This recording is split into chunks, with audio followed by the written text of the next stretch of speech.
Sabato njema. Sabato njema. Habari za ibada ya leo. Tunamshukuru Mungu wetu. Jioni, asubuhi, mchana, usiku, yuko nasi. Anatutunza, anatupatia fursa za kuja na kumwabudu kama leo. Bwana wetu atukuzwe. Karibuni sana vijana wadogo, watu wazima. Karibuni sana wanawake na wanaume katika ibada ya leo. Mungu ametubariki na ameendelea kutubariki kwa uwepo wake, na kwa njia ya Roho Mtakatifu atubariki. Kwa njia ya Roho Mtakatifu atubariki. Kwa njia ya Roho Mtakatifu atubariki. Mchana huu wa leo, mchana wa leo, katika ibada hii ya leo, wasaa wa kusikiliza neno la Bwana, neno ambalo lina kichwa kinachosema ujumbe langoni. Ujumbe langoni. Neno ambalo limebeba ujumbe huu ni neno lililotoka katika kinywa cha Yesu, ambalo tumesomewa kitabu kile cha kitabu cha Luka sura ya 17, kuanzia ule mstari wa 24, 25, 26, 27, 28, 29, 30, 31 mpaka 32. Na Yesu alimalizia kwa neno ambalo anatutaka wote akili zetu leo mchana zirejee kule. Akasema, mkumbukeni mkewe Lutu. Hii nikawa ninajiuliza, Biblia inatutaka tukumbuke. Inataka tukumbuke siku ya saba, tuitakase. Alafu bado Yesu akasema tukumbuke alichofanya Mariamu. Na tena Biblia inaeleza ya kwamba kila injili itakapohubiriwa Mariamu atatajwa. Mimi naomba Mungu anisaidie nisije nikamaliza mikutano hii sijasema kila ambacho Yesu alisema Mariamu lazima atajwe, na huko mbele tutakuja kuangalia kila ambacho Mariamu alifanya. Na Yesu anasema kila injili itakapohubiriwa huyo mama lazima atajwe. Na Mungu atanikumbusha siku zinazokuja huku mbele nini Yesu alikuwa anataka atajwe yule mwanamke. Lakini hii inayonishangaza leo ni kwamba Yesu anasema tumkumbuke mke wa Lutu, na hatuambiwi jina lake. Hatutajiwi jina lake, ila tunaambiwa tu alikuwa ni mke wa nani? Alikuwa ni mke wa nani? Mke wa Lutu. Sasa mke wa Lutu anatajwa kwenye kitabu cha Mwanzo 18, Mwanzo sura ya 12 anatajwa, sura ya 13 anatajwa. Sura ya 13 pale ndipo unaona wanatengana na baba yake Ibrahimu, kwa sababu alikuwa ni kijana wa Nahori ambaye ni tumbo moja na Ibrahimu. Na wakati Ibrahimu anatoka Uru wa Kalidayo aliondoka na Lutu, na Lutu alikuwa na mke wake, na alikuwa na yeye na mali zake, na alikuwa na watumishi wake. Lakini Ibrahimu akatoka pamoja naye. Hatujui kwa nini Ibrahimu alitoka na Lutu, hatuambiwi. Kwa sababu Mungu alipomtokea katika Uru wa Kalidayo alisema toka wewe, toka wewe katika jamaa yako, toka wewe katika, lakini alitoka na Lutu na familia ya Lutu, na bado akatoka na baba yake Tera. Biblia inaeleza alipofika Haran kuna kituo kiliwekwa, na pale ndipo Tera baba yake alifariki. Na pale pia Mungu akaita tena, toka wewe. Safari bado inaendelea, lakini hatujui kwa nini bado akang'ang'ana kutoka na Lutu. Kwa hiyo Biblia inamtaja Ibrahimu anatoka na Lutu, kijana wa ndugu yake. Lakini ni katika sura ya 13 ndiposa wakatengana, na Biblia inaandika sababu ya kutengana, inaeleza mifugo yao ilizidi kuongezeka sana. Lakini shida haikuwa kwa Lutu wala kwa Ibrahimu, ila shida ikatokea kwa waliokuwa wanachunga mifugo yao. Kukawepo na kama kunyang'anyana maeneo ya kuchunga, na ikaingia kaina fulani ka uadui kwa wachungaji wa mifugo ya Lutu na wachungaji wa mifugo ya Ibrahimu. Sasa kwa sababu wote walikuwa na mali nyingi, ndio sura ya 13 ya Mwanzo inavyoeleza. Sasa Ibrahimu mwisho akaifahamu hiyo, na alipoifahamu Kajua hatimaye kitakachotokea, tutaingia shida mimi na kijana wa ndugu yangu. Kwa hiyo akamwita kijana wake, akatembea wakiwa wawili tu katika eneo lile lote la ile katika maeneo ya Kanaani. Walipokuwa wanatembea, Ibrahimu akamwonyesha kila kitu, akamwambia tusipate shida, hebu tusipate shida hiyo kati yangu mimi na wewe, sisi ni ndugu. Sasa angalia eneo lote hili, tugombanie nini sisi? Tugombanie nini sisi? Sasa ukichagua upande huu, mimi nitaenda upande huu, kusiwepo ugomvi kati yetu. Biblia inasema Lutu, angalia vizuri, Lutu alipoona bonde la Sodoma, na Biblia inaeleza ya kwamba lilikuwa kama bustani ya Mungu. Na ukisikia Biblia inasema ilikuwa bustani ya Mungu, ina maana lilikuwa lina rutuba, lilikuwa lina sifa zote kwa ajili ya mifugo, zote kwa ajili ya mazao, zote kwa ajili ya hali ya hewa, zote kwa ajili ya mwanadamu ambacho angehitaji. Yani lilikuwa kama bustani ya Mungu. Na Biblia inasema Lutu alivyo mroho, alivyo mnafiki, Biblia inaeleza akajichagulia bonde lote. Na hii inaonyesha Ibrahimu alivyokuwa yani anatanguliza kijana wake kuchagua. Hakutaka aonesha ya kwamba anatumia nafasi ya baba. Alimwachia achukue yeye hatua ya kwanza, lakini anapochukua hatua ya kwanza ndiye anachukua kila kilicho chema. Chukua bonde lote. Biblia inasema alipuuzia kitu kimoja sana, na kile kitu kilikuwa ni cha muhimu, lakini wenyeji wa Sodoma walikuwa waovu. Kwa hivyo wakati Lutu anachagua, alielewa Sodoma ina waovu sana, ila kilichomsukuma ni nguvu ya uchumi, nguvu ya biashara. Tena Biblia inaeleza ya kwamba mwanzoni hakuingia Sodoma, alikaa nje ya mji wa Sodoma, akajenga hema yake, lakini biashara ikachanganya. Ilipochanganya, Biblia inasema akajongeza hema yake, akaingia Sodoma. Kwa hiyo akabadilisha maisha ya kuacha kuishi katika hema, akaishi kwenye mjengo. Naomba kidogo sikiliza hivi. Mungu alipomtoa Ibrahimu alikuwa anaishi kwenye mjengo. Uru wa Karidayo ilikuwa ni eneo lenye sifa ya maendeleo, eneo lililostaarabika, civilized nation, ilikuwa ni Uru wa Karidayo. Kwa hiyo alikuwa na miaka mingi Ibrahimu, kwa sababu Mungu wakati anamwita Ibrahimu alikuwa ni mtu mzima na alikuwa ameshawekeza. Kwa hiyo wakati Mungu anamtoa kule, hakumruhusu akae tena kwenye jengo. Yaani Biblia inaeleza kwenye ile Mwanzo, kwenye Waebrania 11 mstari wa 9, inasema Ibrahimu alikaa kwenye hema, yeye na kijana wake Isaka, yeye na mjukuu wake Yakobo. Yaani hakujenga. Yaani Mungu alikuwa anamfundisha ya kwamba wewe ni msafiri, hata hapa nchi ya Kanaani, hii nchi ya ahadi, wewe unapita. Na Biblia inaeleza kwenye Waebrania 11 alikuwa akiutazamia mji ambaye mwenye kubuni na kujenga ni Mungu. Kwa hiyo Ibrahimu alikuwa anasafiri, he was on transit, anasonga. Na kwa sababu hiyo hakuweza hata siku moja kuweka jengo la kudumu. Iko hatari kwa msafiri wa imani anapoamua kuwa mjenzi katika dunia hii kwa tabia za wakazi. Mungu alimtaka Ibrahimu aishi kwenye hema, Isaka ishi kwenye hema, Yakobo ishi kwenye hema. Maana yake tunapita. Wakati maisha yanakuwa vizuri, unapojenga nyumba yako nzuri, usione kama ni ya kudumu. Mungu anataka uione kwamba ni hema. Hilo ni hema. Sisi tunasubiri Yesu aliposema ninakwenda kuandalia makao na nitarudi. Hizi nyumba zote ziwe za ghorofa, ni hema. Usiweke akili yako kwenye hema.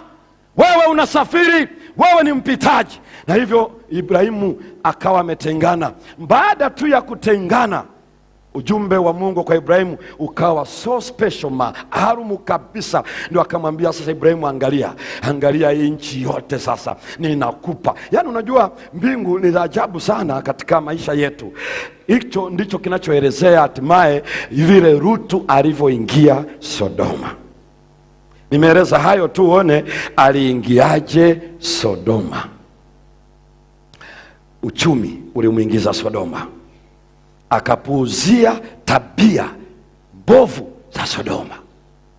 Akasema hata kama tabia ni mbaya, imradi napata ugali, ninapata napata ufuta, napata kondoo wananawiri, ninapata hiki biashara na mifugo akapuuzia tabia. Siku zote sikiliza wapendwa, usichague mahali pa kuishi bila kukagua tabia ya pale. Narudia, usipuuze mahali pa kuweka familia yako, pa kuweka watoto wako, ukapuuzia tabia ya wakazi. Tafanya kosa alilofanya Rutu. Na sasa Biblia inaeleza yafuatayo. Shida ya Sodoma ni nini? Na unajua Sodoma imebaki kuwa ndio neno kuanzia mwanzo, utaiona inasogea Sodoma, inatajwa tu. Naenda kwa manabii inatajwa Sodoma, wakina Isaya, wakina Yeremia wametaja Sodoma. Yani mtu akiwa muovu wamekuwa kama Sodoma, wakiwa hivi wamekuwa kama Gomora, hivi na vile wamekuwa kama Sodoma. Yani ikawa ndio nembo ya uovu uliofikia kilele cha juu, Sodoma. Katika Ezekieli sura ya 16 na mstari wa 9 anatueleza dhambi kubwa 3 za Sodoma. Moja, anasema kiburi. Na unajua hakuna mtu yeyote anayekuwa na kiburi asiye na kitu chochote. Kiburi, ukisikia kiburi, kuna kitu anacho. Kama hana elimu ya hali ya juu, yeye ni PhD holder, ni profesa, asipoangalia. Yani hakuna mtu aliye na kiburi asiyekuwa na kitu. Kama mtu ana mali, biashara iko juu, mali ina sifa ya kumjaribu mtu aone inampatia ulinzi salama, na kiburi kinaongezeka. Lazima kama ni mwanafunzi darasani anapataga A tu, anapataga A peke yake. Yani hakuna kiburi kisichokuwa na kitu nyuma. Wale wanaojiita warembo, wale ambao akishaambiwa ni mrembo anaangalia kwenye kioo na yeye anaweka sahihi, mimi ni mrembo. Hawezi, usipoangalia yani yale maumbile tu yale yanakupiga jeki kwenye vilele. Sasa unatembea kama twiga wa Serengeti. Na kwa sababu hiyo kiburi hakiwezi kuja bila kitu. Kama ni cheo, hapa ni cheo, hapa ni ofisi, hii ni dhamana. Kiburi hakiwezi kuja isipokuwa kuna cheo, kuna ofisi huko. Biblia inasema uovu wa Sodoma ilikuwa ni kiburi. Na sasa ujue kiburi kimetokea wapi? Akaendelea kusema Ezekieli. La pili ilikuwa ni kushiba chakula. Unajua ilikuwa bonde kama bustani ya Mungu. Kwa hiyo watu walikuwa na chakula cha kutosha. Unajua watu wanaposhiba ndipo yafuatayo yanatendeka. Na Biblia inasema ilikuwa ni kushiba chakula.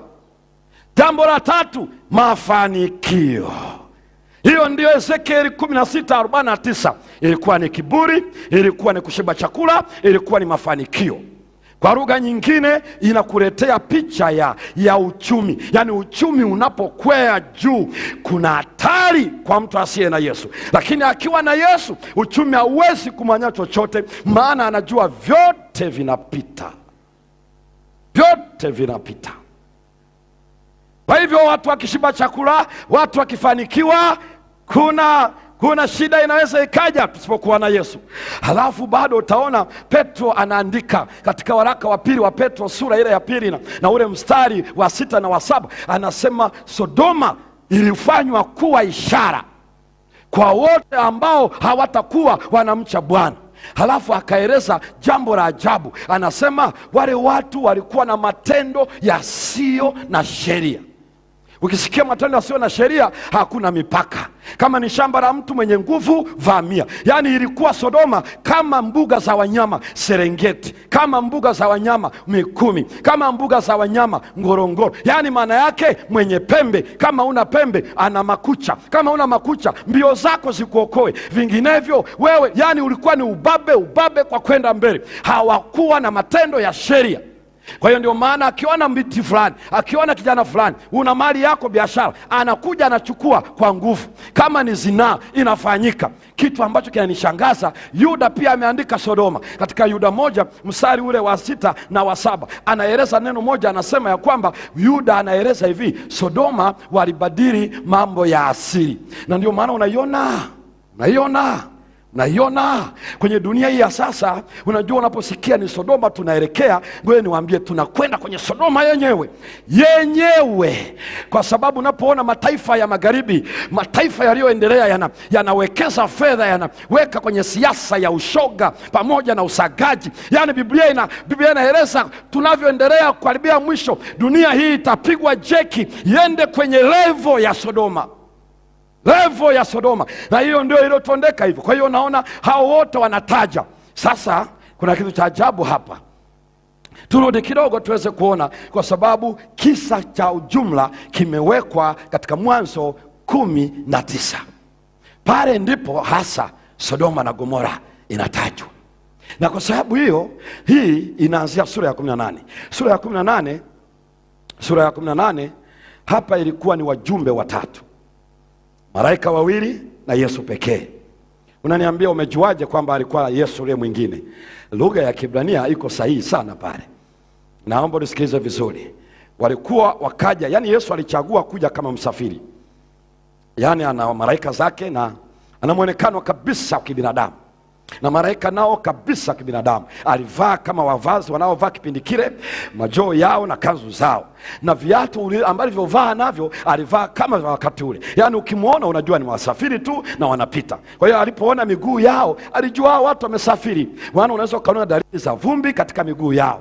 Ibrahimu alipowaona wale wageni, kwa sababu ya tabia unyenyekevu, akakimbia akawaomba, karibuni nyumbani, angalau mpate chakula, mfanye hiki na kile, ndipo muendelee na safari. Biblia inaeleza kwenye sura ya 18 akamkubali. Ibrahimu akaenda akamwambia mke wake, hima kanda unga, tengeneza mkate. Akaenda kwa mtumishi wake amwambia, tafuta ndama aliyenona, mtengeneze haraka. Yule mzee utamuona jikoni, unamuona kwa mtumishi, andaa vizuri, unaona angaa hiki na kile. Mwisho vyakula vikaletwa, halafu akaanza kula. Biblia inasema sio tu alileta hapo, lakini alikuwa amesimama. Yani alikuwa standby, ikitubungua hiki mama ongeza hiki, ikifanya hii mama, lakini anafanyia huduma hizo zote kwa watu asio wajua.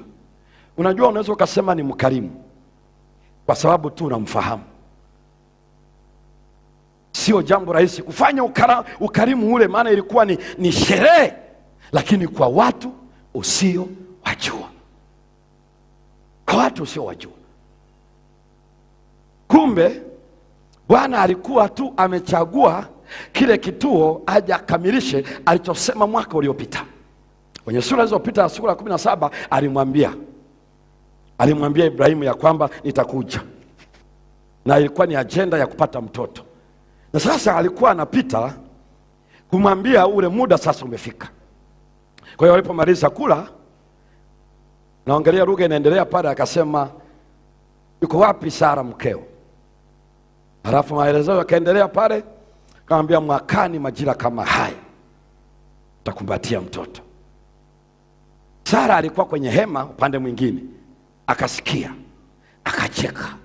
Kile kicheko hakuna kilichosikika huku, ila Mungu tu ndio aliyeona, ndiye aliyekisikia. Akamwambia, mbona umecheka? Akasema, mimi sijacheka. Mungu akamwambia, ni kweli umecheka. Na pale ndipo kuna ile kauli ambayo kwa mara ya kwanza Yesu alitamka. Kuna neno gani gumu la kumshinda Bwana? Katika umri ambao Sara alikuwa ameshazeeka na ameshapita desturi ya kuingia kwenye menstrual cycle, alikuwa ameshapita naingia kwenye menopause, hana tena muda wa kuingia kwenye siku zake kila mwezi. Ilikuwa ni post meridian, tayari jua limezama. Lakini Biblia inasema pia hata Ibrahimu jua lilikuwa limeshazama. Mimi nikajiuliza ilikuwaje, kwa sababu anaeleza huko kwenye Yakobo na Ibrania hata alikuwa ni mfu tayari. Yani hata Ibrahimu alikuwa hana chochote, na Biblia inasema katika hatua ambayo ilikuwa kila mtu ni sifuri, ndipo Mungu aliuisha mifumo ya uzazi. Haleluya! Hii ilikuwa ni jeuri ya muumbaji pekee. Katoa vilivyo vibovu akaweka injini mpya. Ndugu zangu, acheni na Bwana nyinyi. Alafu watu wanafikiri eti Isaka alinyonya maziwa yaliyorara. Nani amekwambia? Mungu alirejesha homoni, maziwa yakasimama yakawa saa 6. Mungu akaweka bodi, akatengeneza kifua. Acha na Mungu anayeumba wewe. Kaweka kila kitu kikawa saa 6 mchana. Nacheza ndani ya kipindi kile, wakati wanaenda nchi ile ya jirani, Ibrahimu anamwambia tena Sara, mama, umependeza kama mwanzoni, sasa tufanye ile gia yetu, useme wewe ni dada. Yaani wakati huo Bwana amesha back up kila kitu. Alipokutana ile taifa, yule binti ni binti mpya. Wanasema ulinyonya ziwa la aliozeka. Nani? Wewe. Na hivyo ndivyo Bwana alivyofanya. Na baada ya kufanya vile, akamwambia atakuwa mjamzito, atazaa mtoto. Sasa walipotoka kumaliza kula, wakatoka. Angalia hatua nyingine iliyofanyika. Wakati wanaondoka, angalia ukarimu wa Ibrahimu. Ibrahimu akamsindikiza. Akamsindikiza. Walipokuwa nasindikizana, ikafika mahala, Biblia inasema malaika wawili wakatangulia Sodoma. Bado hajamwambia Ibrahimu, akabaki na Bwana. Hatuambiwi ilikuwa ni kituo gani, lakini akabaki anazungumza na Ibrahimu. Kwenye kuzungumza na Ibrahimu pale, ndipo akaanza kusema, hivi nimfiche Ibrahimu? Kwa sababu nimeshaona atafundisha watoto na watoto wa watoto wake njia zangu. Je, nimfiche? Ndipo akamweleza Ibrahimu, akasema, hii miguu, hii safari hapa kwako, nilikuwa tu nikueleze Isaka anakuja basi. Lakini kwa sababu ya hicho nilichokiona na ukarimu wako, na nimeona uaminifu wako, sasa sikiliza, miguu sasa inaelekea Sodoma, na haiendi kufanya kama nilichofanya hapa, ila inaenda, sikiliza alichosema, kilio chao kimesikika, uovu wao umefika, nami ninashuka niweze kuona. Hiyo ni lugha ambayo alizungumza kwa Musa pale Horeb. Kilio cha Israeli kimesikika, nimeshuka niwaokoe. Hapa anarudia tena, ninashuka ili nione. Na unaposikia hivyo ni kama unasema Mungu haoni, kwa hiyo anakuja aone. Hapana, anachosema ni hivi, ninashuka kama juhudi zangu za kuokoa. Juhudi za kuokoa ndizo ambazo Kristo anachodhihirisha.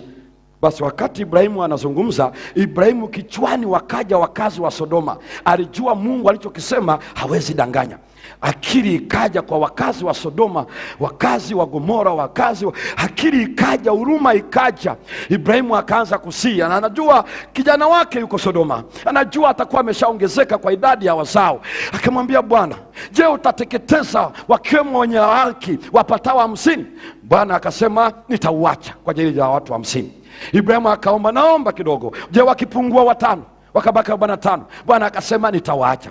Kisha akasema wakipungua 5, akashusha idadi, akabaki kwenye 10. Nadhani kichwani mwa Ibrahimu alisema, huenda kwenye hao 10 kijana wangu na familia yake. Pengine aliweza kuhisi hivyo kwa ajili ya yule kijana, huenda haki ya Bwana ikawafanya wapate rehema wale watu. Mungu akaishia hapo mazungumzo yake na Ibrahimu, alafu akaondoka. Sasa sikiliza sasa, kwa sababu ndo tunaenda sasa Yesu anakosema mkumbukeni mkewe Rutu. Kwenye sura ya 19 Biblia inaeleza ilikuwa jioni na malaika wawili wakakanyaga kwenye lango la Sodoma. Jioni maana yake ni machweo. Na Biblia inaeleza Rutu alikuwa pale kwenye lango. Hatujui alikuwa na kazi gani, kwa sababu langoni walikuwa wanajenga kama hili Morogoro yote, wanazingushia mkuta kwa sababu ya usalama, na kwa sababu wanaweka lango kubwa na kuna lango dogo la dharura kwa wafanyabiashara wanaochelewa.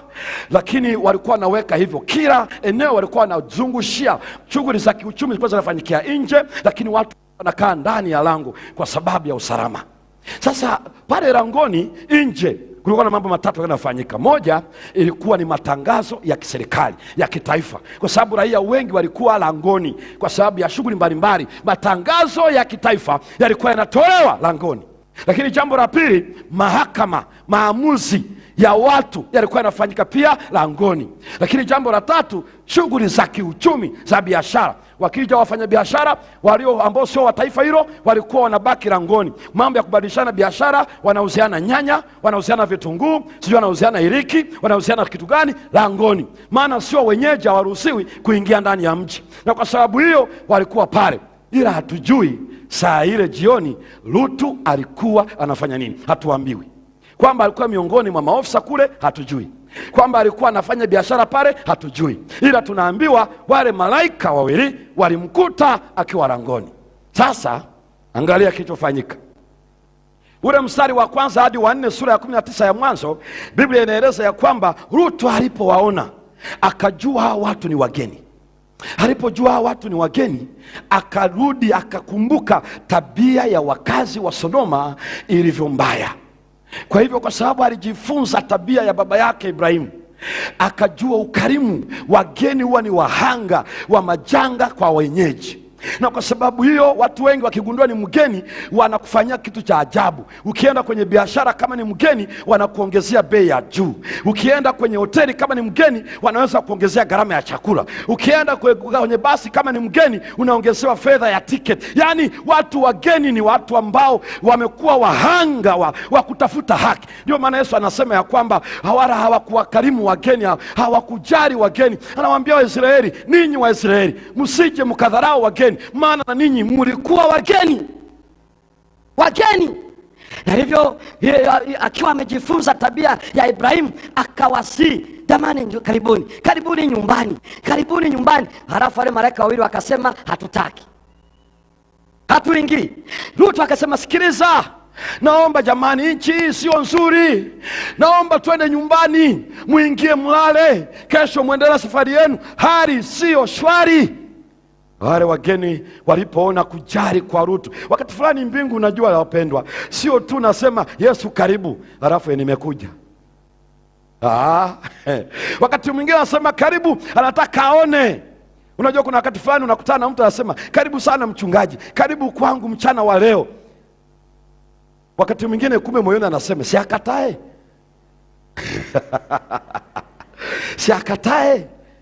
Siakatae. Lakini anatabasamu, karibu mchungaji, karibu mzee wa kanisa, karibu mshiriki mwenzangu, karibu mtu wa kwetu kule Upareni, karibu wa kwetu kule Usukumani, karibu nyumbani. Lakini kumbe moyoni ni kama anasema natamani akatae. Unajua watu ambao kweli wako serious ni vigumu kuwashinda. Rutu alikuwa serious, karibu. Yaani akawasukumia kabisa, karibu nyumbani, karibuni. Waliposiwa namna ile wakakubali, wakaenda.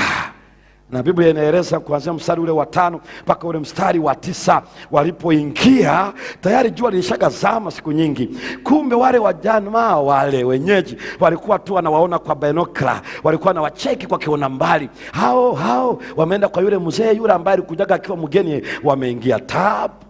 Biblia inasema wazee, vijana wa kiume, wazee wa kiume wakakusanyana. Mwambia Rutu, hodi hapa, tunawataka wale wageni tuwajue. Ile kujua maana yake tunataka tulale nao, tunataka tufanye ushoga nao. Rutu akatoka akafunga mlango nyuma, akaanza kuwatetea. Ndugu zangu sikilizeni, msifanye hofu huu jamani, hawa ni wageni wamekuja kwangu, naomba tafadhali. Sema sikiliza mzee, tunataka kulala na hao wageni. Na Biblia inaeleza wakati wale malaika wanakuja walikuwa kwenye muonekano wa jinsia ya two men. Yaani maana yake Rutu mwisho akasema jamani sikilizeni, ninao binti zangu wawili hawajajua mtu mume bado, hawajawahi fanya. Mimi sijui alijuaje binti zake ni mabikira, sijui, mtamuuliza mkikutana naye. Lakini akawatetea, sijui alivyowakagua, yeye anajua. Lakini akasema hawajajua bado mtu mume, niwaletee hao binti zangu wawili ili lakini muache uovu mbaya.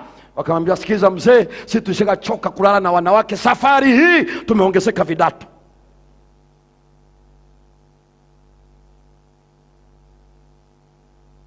Safari hii tunataka wanaume. Halafu watu wanasema ni sayansi, ni transgender, halafu anatetea eti ni haki ya mwanadamu. Rutu, tumechoka na wanaume, tunataka wanaume wenzetu. Na wakamwambia ukiendelea kutuzuia tutakufanya wewe kitu mbaya. Sugar boy wanasema hivyo, takufanya kitu mbaya. Kitu mbaya, hicho ndicho walichomwambia, tutakufanya wewe vibaya. Ndivyo Biblia inavyosema kwenye ile mstari wa 9. Rutu, tutakutenda kitu mbaya.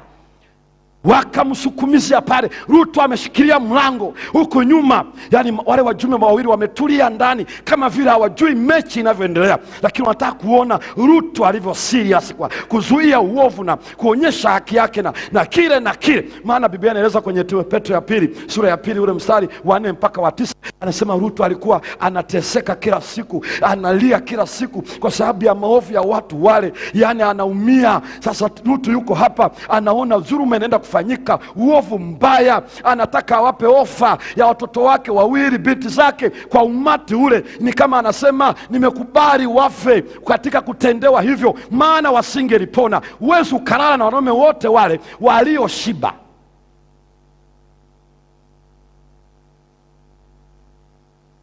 Niwaambia hakunaga ngono inayofanywa isipokuwa umeshiba. Takufa wewe. Ukiona watu wanafanya ngono, manake wanashiba. Na Yesu alieleza dhambi ya Sodoma ilikuwa ni shibe, mafanikio. Hivyo walipofikia pale, Rutu anang'ang'ana, wanamtoa wabomoe mlango, Rutu anarudi, wakang'ang'ana. Mwisho malaika wakajua hii ndio saa ya kufika, tukitelewa bado hawa watu watafanya madhara kwa Rutu. Mmoja akanyosha mkono, akamwingiza Rutu ndani, akawapiga upofu. Kisha kibao kikabadilika. Kwa mara ya kwanza ndipo Rutu akajua safari hii nina wageni wasio wa kawaida. Kwa mara ya kwanza ndipo akajua, nilidhani natetea kuwaokoa, kumbe wanajitetea wenyewe. Ujumbe ukawa huu: Rutu, je, una mtu hapo? Ule mstari wa 10, mstari wa 11, mstari wa 12, mstari wa 13, mstari wa 14. Rutu, je, una mtu hapa? Mkwe unaye? Una jamaa yako? Una binti yako? Una kijana? Wito ni huu, nenda waambie hakutapambazuka leo. Nenda. Ndio Yesu alichosamia, ninashuka niweze kuona maana yake, ninajaribu kufanya hatua nyingine ya kuokoa mwanadamu. Yesu yuko kwenye hatua ya kuokoa. Nenda. Biblia inasema Rutu akaondoka. Wale wanaume sasa ni vipofu, lakini pamoja na upofu hawajaahirisha, bado wana search, wako kwenye search engine, wako kwenye Google search. Yani unajua wanapo search mlango uko wapi, wanapapasa huku. Rutu yuko ana search mioyo ya rafiki zake, ana search moyo wa vijana wake. Walikuwa binti zake walikuwa wameshaolewa tayari Sodoma na Gomora. Anawaambia, ndugu zangu, njoeni, kesho hapata pambazuka. Biblia inaeleza yule mzee ni kama alikuwa anacheza. Nasema, wewe mzee umechanganyikiwa nini? Hiyo habari umetoa wapi? Watoto wake wakuzaa wakapuuzia. Rudi wateme, sikilizeni ninyi wazazi wenzangu, mnaoruhusu watoto wenu waolewe na wasioamini, waowe wasioamini, wasiojua injili ya milele. Iko siku utasononeka, utalia machozi. Rutu, utalia machozi. Wewe unayeshambilia leo, unaita tuna kitchen party, unaita tuna nini party, unaita mama mzaa chema, wanakuita baba mzaa chema na vigeregere juu. There is a day, iko siku matumbo yatakatika. Wakati wa kukimbia watoto wako hawatatoka, hawatatoka. Shangilia sherehe, shangilia hiyo harusi. Hakuna kweli hapa. Hawaijui sabato hawa, sio waaminifu hawa, lakini kwa sababu wana magari, kwa sababu wana majengo, kwa sababu wana mitaji, kwa sababu ya hiki unasherehekea, unapaka mafuta. Hawatabadilika baadaye. Kwa sababu hiyo sherehekea ukijua huwezi kimbia. Watoto wamebaki Sodoma, wapeleke kwa sherehe, utavuja damu, utavuja damu. Na hivyo Rutu akatoka, akaja mikono nyuma, kabisha hodi, malaika wakamfungulia. Amekwenda na amerudi kama alivyotoka, na kwa sababu hiyo hata ajielewi. Anaona masaa yanakwenda, mshale unaendelea kusoma. Mwisho walipokuja, hakuna aliyekusikia, hakuna aliyegeuka, hakuna aliyejali. Kauli ya pili ikafata. Sasa sikiliza, na hapa nahitaji nisome. Fungua hapo uweze kusikia, fungua hapo uweze kusikia kila ambacho Bwana anaeleza katika sura hiyo hiyo. sura ya 19 ya Mwanzo na mstari wa 15, Biblia inaeleza hivi: hata asubuhi ndipo malaika wakamuhimiza Rutu wakisema, ondoka, mtwae mkeo na binti zako wangapi?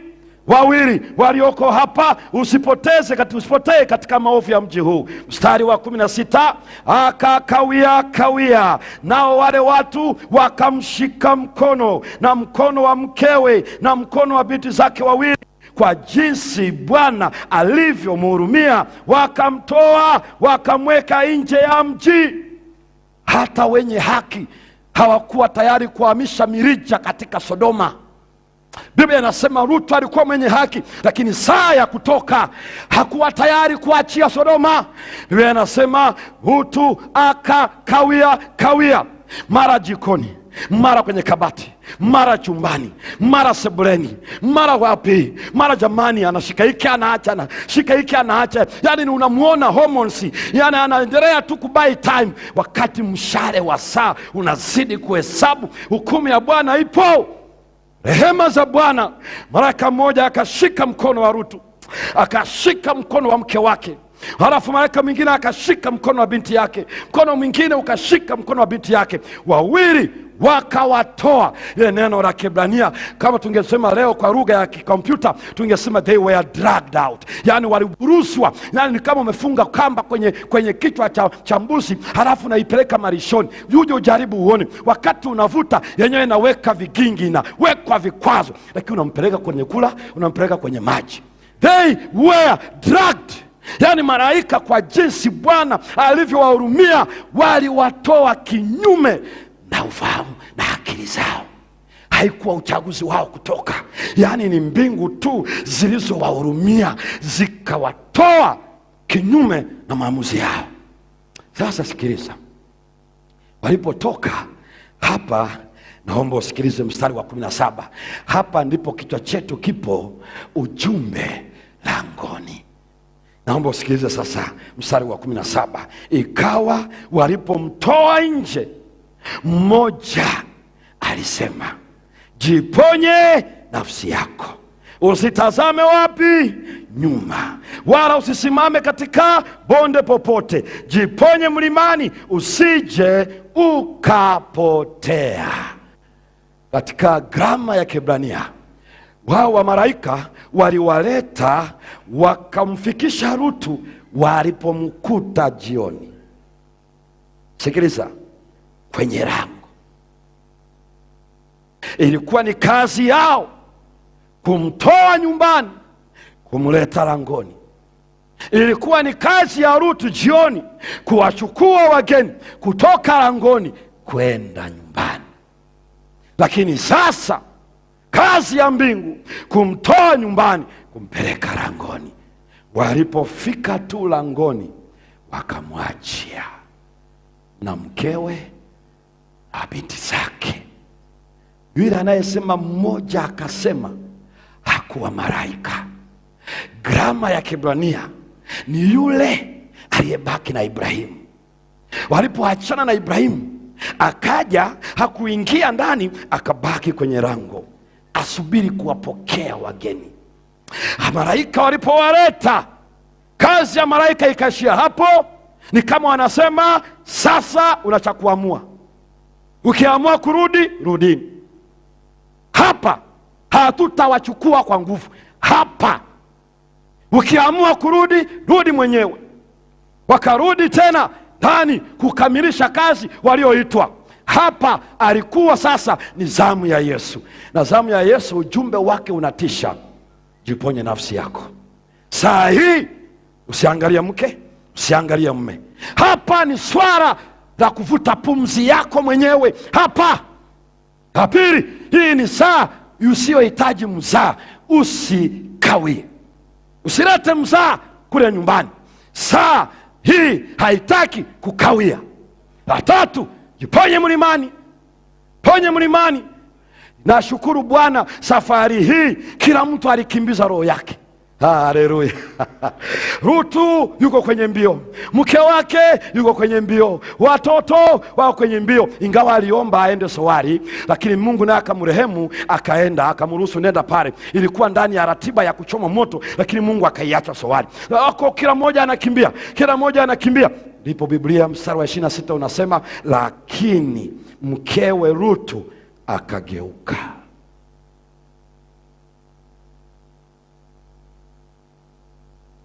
Mungu aliwasha moto.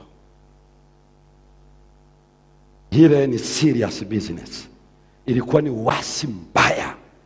Wakati Emanueli, Mungu pamoja nasi, anaposema usikawie, anaposema kimbia, anaposema okoa nafsi yako, kimbiza nafsi yako, ikimbize nafsi yako, halafu ukapotea kwa kugeuka. Kugeuka maana yake Mungu ni muongo, si kweli. Lakini inaelezwa vizuri ya kwamba kilichofanya ageuke ni nini? Moja, ilikuwa ule mzao wa mume wake wa kukawia kawia, ukatengeneza kitu kwa mke wake. La pili ni ile alipomwambia jiponye mlimani, mume wake akaomba rehema, tuende Soari. Ikaomba, mwanamke akaona kumbe unaweza ukafanya bageni. Hakujua ya kwamba hapa ni message ya pekee inayotaka usigeuke, kwamba ni Soari usigeuke, kwamba ni mlimani usigeuke.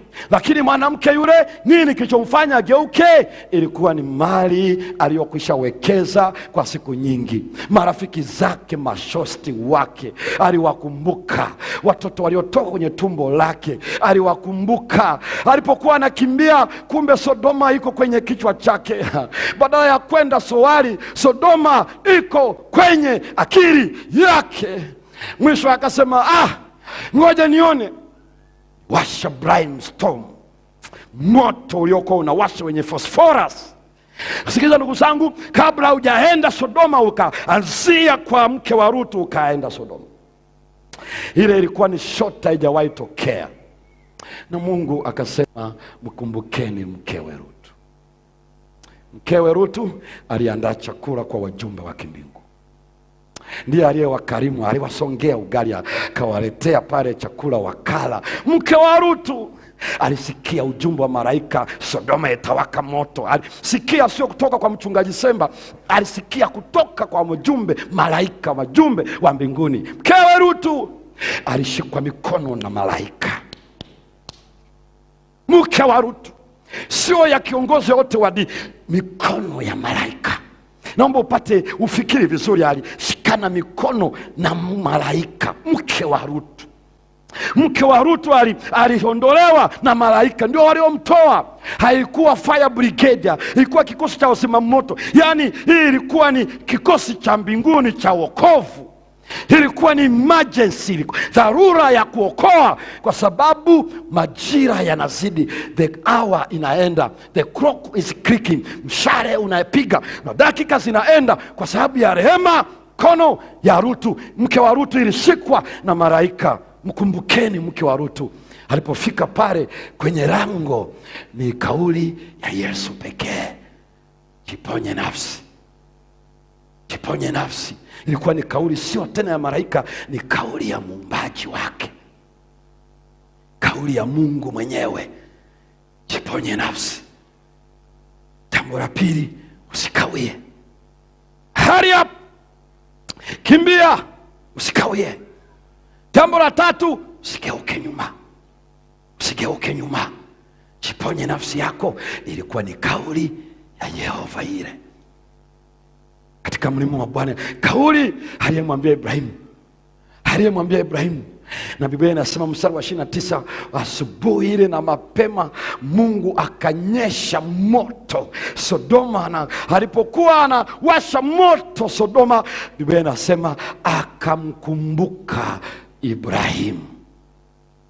Na kwa sababu alimkumbuka, Biblia inasema mstari wa 26, akamtoa Rutu. Hii ilinifanya nishangae. Yaani Rutu hakutoka Sodoma kwa sababu alikuwa na miguu ya kukimbia. Alitoka Sodoma kwa sababu ya sala ya Ibrahimu. Nisikize ndugu zangu wapendwa, usiache kuombea watu, usiache kuombea mzazi wako, usiache kuombea mume wako, usiache kuombea mke zako. Na wengine wanapoombewa wanasema, Mungu, mume wangu alikuwa hivi, sasa hivi hayuko hivi. Hapana, usiombe ukiwa naye namna hiyo, maana utakuwa unampeleka kwenye mahakama. Usiombe, mume wangu siku hizi ni mvutaji, ni mlevi, ni yuko. Hapana. Hebu tamja yale mazuri anayoyafanya ukiwa na yeye mbele za Bwana. Kama anajali watoto anawapeleka shule, kama wakiugua anatoa hela ya matibabu, kama anatoa chakula watu wanakula, mwambie Bwana, asante kwa mume wangu ambaye anajali familia yetu. Lakini ukiwa peke yako na Bwana, mwambie Bwana, ingilia kati kwa mume wangu, ingilia kati kwa mke wangu, ingilia kati kwa mzazi. Usiache kuomba wakati moto Mungu anakwenda kuwasha. Kama isingelikuwa maombi ya Ibrahimu, Rutu angewaka moto, angewaka. Usipuuzie sala zako kwa ajili ya wokovu wa watu wa Bwana. Usipuuzie, usichoke kuomba. Hata kama utaona umebadilika, endelea kuomba. Ndio maana bado wako hai ingawa wanalala vibarabuni. Endelea kuomba, ndio maana wako hai ingawa ni wazizi wakubwa. Endelea kuomba ingawa wako hai ingawa ni majambazi. Wanaona ni akili zao, wanaenda kuiba, wanarudi salama. Kumbe ni kwa sababu yuko Ibrahimu anaomba. Msiache kuomba. Mungu alimtoa Rutu si kwa sababu alikuwa mwenye haki, ila kwa sababu ya ombi la Ibrahimu. Mchana huu wa leo Mungu amesikumaza tena, jiponye nafsi yako. Ndio maana nasema mkumbukeni mkewe Rutu. Mungu ameleta mikutano hii pale gerezani, ameleta mikutano hii pale kwenye ukumbi, kwenye baa pale unapoonyesha, katika nyumba yako. Jiponye nafsi yako. Wako watu wanaokata tamaa kwa sababu wanaona wenzi wao, kwa sababu wanaona wazazi wao, watoto wao hawaishi mapenzi ya Bwana, na pengine wanajiita wote ni Wakristo. Usichoke ukasema ngoja na mimi nifanye hivi na hivi. Hapana. Usisahau kauli ya Yesu. Wakati una jitihada ya kuokoa familia, usisahau kujiponya nafsi yako. Usisahau. Jiponye nafsi yako na usikawie. Jioni hii ya leo sema, Yesu nisaidie niponye nafsi yangu. Simama pale ulipo. Simameni pale ulipo. Nisaidie nijiponye nafsi yangu. Pone nafsi yangu. Simameni. Wakati praise team watakapoimba pamoja nasi sote ule wimbo namba 29, jiponye nafsi yako. Leo kuna ubatizo, na hata hapa jiponye nafsi yako. Yesu amesimama langoni, ana ujumbe. Jiponye, kimbia, wala usikawie. Jiokoe, Yesu yuko langoni. Ndio maana kwenye Ufunuo 3 ule mstari wa 20, nasimama mlangoni nabisha, mtu akisikia akafungua, nitaingia kwake. Nasimama mlangoni. Yesu alikuwa langoni. Ujumbe wa Yesu langoni. Wale wanaotoa maisha yao, wanaponya nafsi zao, kimbieni wapendwa. Watumishi wa Bwana watawapokea hata kule unapopata Nyamanoro, kule Mkono wa Mara, gereza pale Morogoro na kwingineko. Ponya nafsi yako. Simama tu, hata kama ni mfungwa, segelea tu kwenye skrini yako pale, maana Mungu anajua unakimbia. Kimbiza nafsi yako. Hapa Kionda, tembeeni. Kimbiza nafsi yako. Kimbiza nafsi yako. Tembeeni, njoeni hapa, kwa sababu leo kuna ubatizo mkubwa sehemu mbalimbali. Maelfu watabatizwa leo. Jiponye nafsi yako. Yesu ana ujumbe huo. Okoa maisha yako. Kimbia tu uje hapa, tembea, wala usikawie. Yesu nakupenda. Waimbaji imbeni, makutano imbeni. Tembea wakati tunaimba wimbo huo. Tembea tu, tembea uje. Tembeeni watu wa Bwana. Jiponye nafsi yako. Ukiwa kule, tembeeni. Bwana kubariki sana. Karibu kaka yangu, tembea. Bwana kubariki. Tembea. Yesu nakupenda. Jumbe na ujumbe la Bwana. Sitaki tembea na Mwokozi wangu aliyenifia.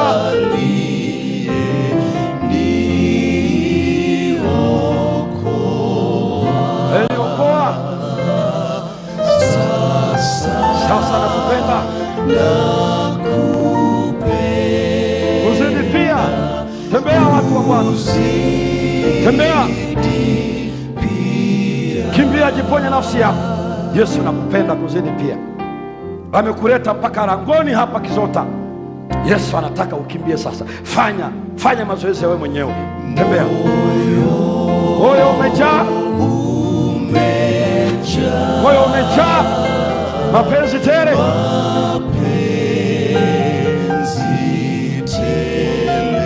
kwa vile ulivyonipenda,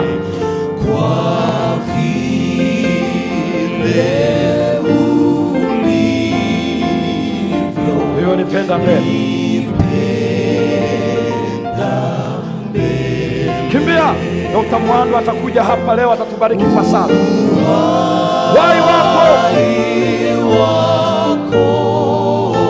Wai wako ukalitolea, sasa nakupenda, sasa nakupenda, sasa nakupenda.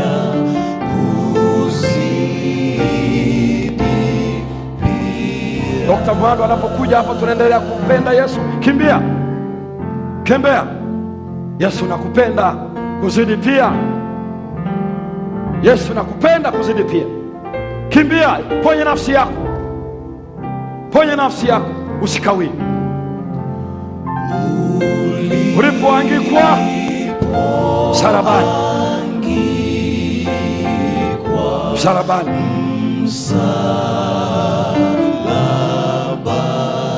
nisamehewe dhambi zangu,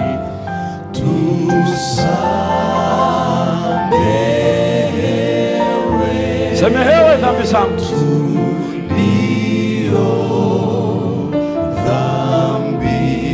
hiyo dhambini, taji ya miiba uliyoivaa.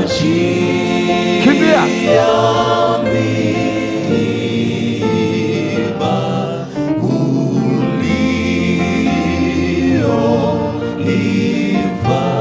sasa nakupenda. Dokta, karibu hapa. Dokta, karibu, naomba mikrofoni kwa Dokta. Sasa nakupenda kuzidi.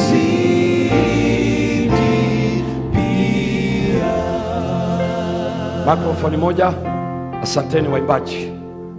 Bwana wabariki watu wa Bwana kwa kusogea kwenye runinga, kwa kusogea karibu na TV ulionayo, kwa kutoa maisha yako na kutii sauti ya Yesu. Umejiponya nafsi yako, umeamua kutokawia, jiponye. Dokta, karibu kwa sala. Mungu awabariki. Kila jicho limefumbwa, kila kichwa kimeinamishwa.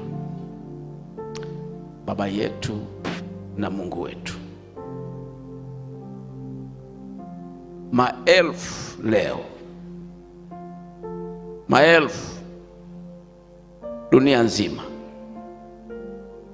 tumesikia ujumbe huu. Jiponye nafsi yako, saa ya kujiponya. Na maelfu Morogoro, Kihonda, Tanzania, Kenya na vituo mbalimbali dunia nzima, jiponye nafsi yako. Tumesikia, mioyo yetu imeguswa.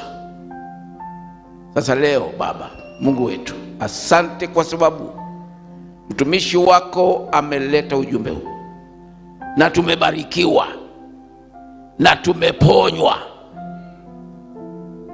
Sasa Baba, ninachokiomba leo, maelfu wanapoingia ndani ya maji ya ubatizo leo, kwa sababu wamekubali kusikia na kutii, waokolewe, waponywe, wabarikiwe.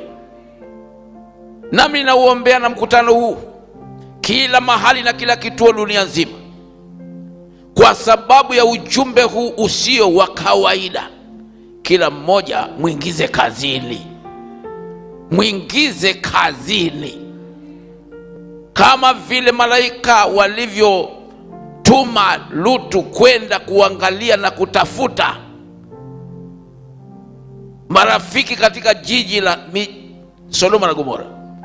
Sasa bariki dunia nzima, watu wote wanaompenda Yesu, watu wote wanaompenda Yesu wasikae kimya. Maana leo tumeona Kihonda jinsi ambavyo hakika unaponya watu. Sasa hawa wote waliojitoa leo, ninawaombea baraka, ninawaombea baraka, ninawaombea baraka. Wakitoka ndani ya maji nao wasinyamaze, lakini wabarikiwe, wakawalete maelfu wengine kwa Yesu.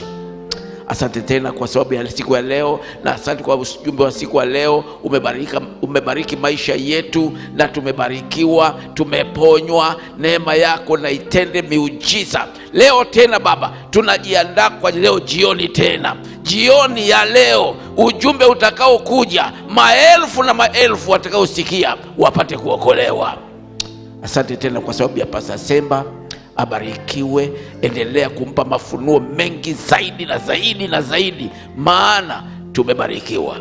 Ni katika jina lake Yesu watu wote semeni amina.